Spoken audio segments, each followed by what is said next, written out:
Say that there is a normal person. She or he sees their family, their mom, their dad, their dog. My perspective of family, I live with my mom and my stepdad. My other brother lives with me. My dad hates my mom. My older brother hates my mom, and I can't see either of them. It's not fair that any family goes through this. It breaks up your family, makes life harder, and you just don't see the world the same.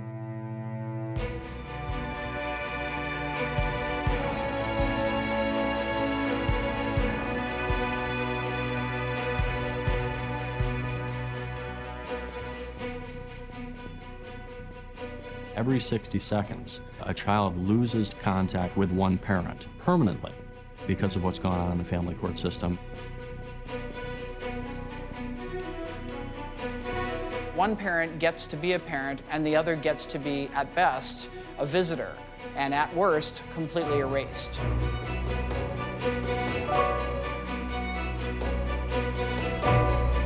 It destroys lives, it bankrupts people every day, it tears children from their homes, and just so happens to be a $50 billion a year industry.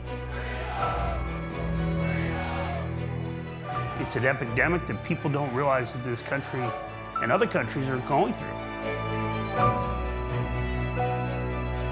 Nobody wants to talk about it until it happens to you. This isn't a father's rights issue. It's not a mother's rights issue. It's a human right issue.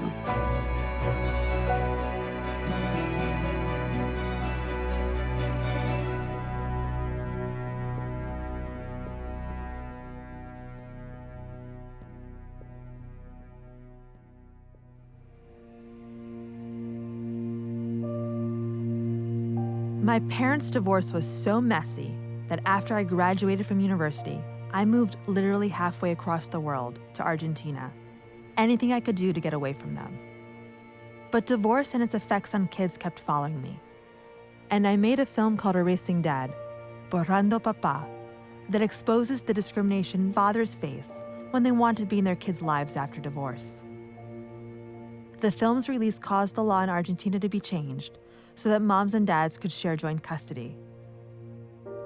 It also helped me to heal and reconnect with my family, and I returned to the United States. I wanted to make a follow-up film, and after a post on Facebook, my inbox was flooded with desperate pleas for help. Why were all these families reaching out to me, a filmmaker? Why were the family courts unable to help them? I decided to tell the stories of the ignored victims of family court, the children. I was only 5 years old. One day we're all good, we're all happy, and then the next is like, oh, my dad's no longer in the picture. I didn't really know what was happening at the time. My first memory that I have is my parents fighting. I have more bad memories than good memories. The day my dad moved out was extremely hard. I was crying all the time.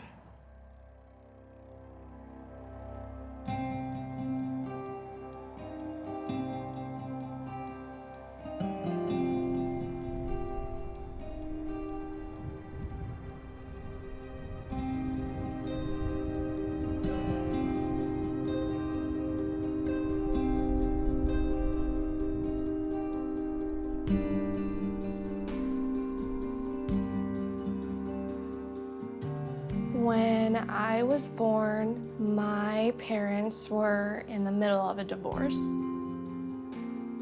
So the first time my dad saw me, I was in my grandma's arms in a courtroom.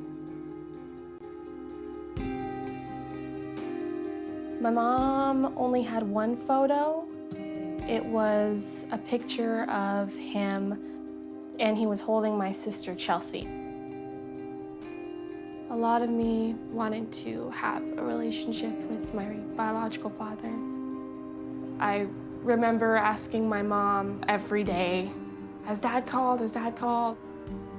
She kept telling me, you know, maybe he's just busy, and then that turned into, he's not your dad.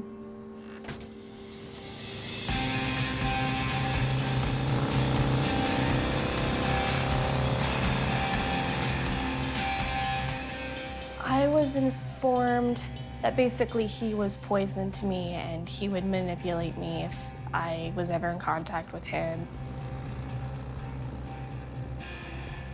When I was reading the divorce file, though, there was a lot of things I didn't know happened. There's flaws in the system. I've never known a life where one parent wasn't missing.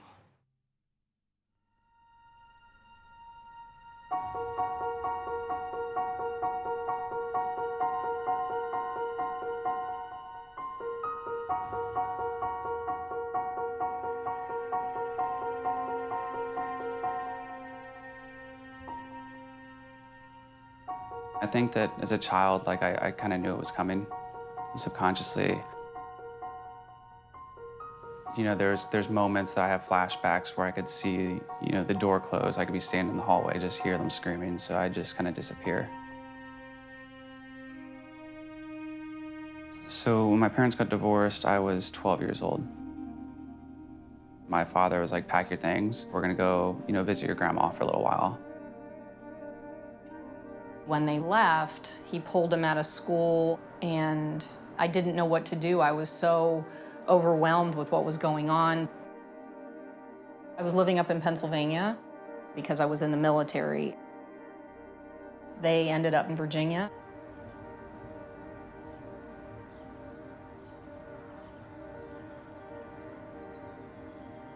Karen, my stepmom, I also call her mom, she came into my life when I was about 14. Initially, I was there practically every weekend. So the visits started to decrease every month, and then I was stopped. Sometimes it was because the children would call me and say they didn't want to come. Sometimes I would get an email saying, well, the kids don't want to see you this weekend. It was signed by my ex, but it sounded like his wife. I was just so confused. It really felt like she didn't want anything to do with me. I can't even really answer why the whole thing happened. I was never on drugs. I had no criminal background. I had no psychological issues other than being heartbroken because I lost my children.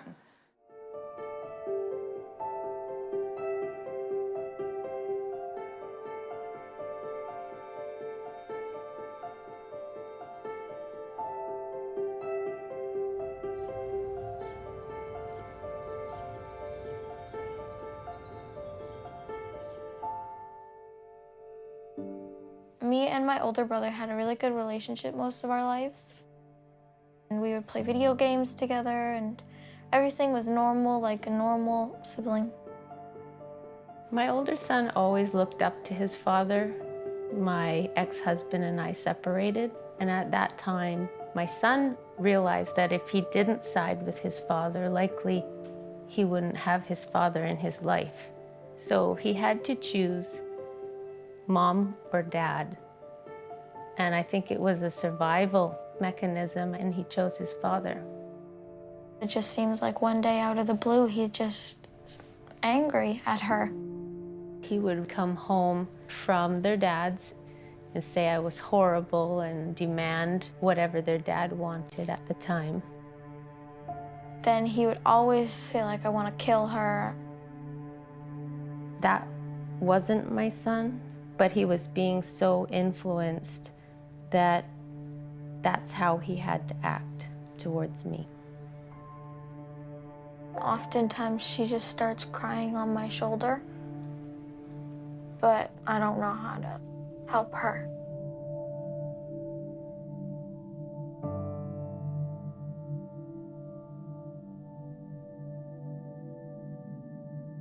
I get reminded every day, like, your dad sucked. My dad and my stepmom sat me down and discussed with me how awful of a person my mom was. I don't think my mom wanted me to have any contact with my father. Growing up, I learned to hate him. As I got older, my dad said, you owe your loyalties to me because I've been here for you and your mom hasn't, and your mom left you. It's a constant reminder because I am my father's child, so.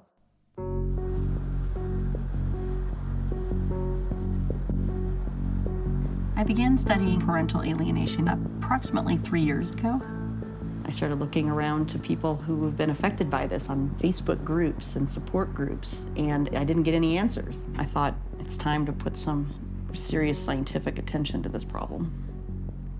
Parental alienation. The set of behaviors that a parent will do to try to distance their child or hurt the relationship between the child and the other parent. Okay, so these... It can be very subtle. They can refer to the other parent in pronouns, completely undermining their role as a parent. The custodial parent really colors the way that child perceives events. Obviously, you trust and love your parent, and you want to believe that what they're telling you is correct. That child is then expressing and parroting back what they're hearing. How many of you have had it happen to you? Just by a show of hands. That's about, I'd say about 40%. I ask this of every class that I teach. It's heartbreaking to me to see how many of you are dealing with this.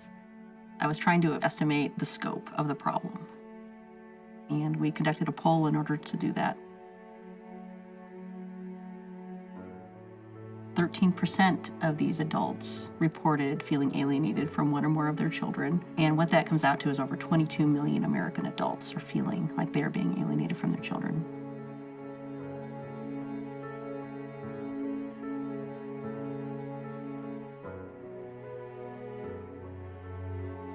If there's 22 million adults dealing with this, that's over 22 million children. And the mental health consequences on that child are severe and long-lasting.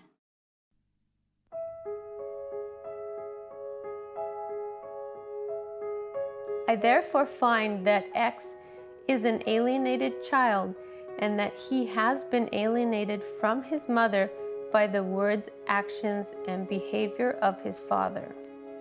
The Child Custody and Access Report found that Brandon was alienated.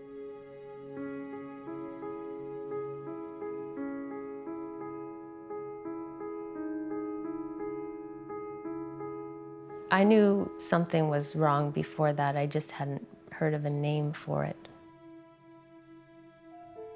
The judge did take away Dad's access for a month as sort of a warning because of behavior that was going on. So the judge was really swift in his actions. But the problem is, if one parent wants to make things difficult, it's almost impossible to get things in front of the judge. If they're not turning up for their court dates, if they're hiding from process servers and things, they can drag it on, and the judge can't do anything about that.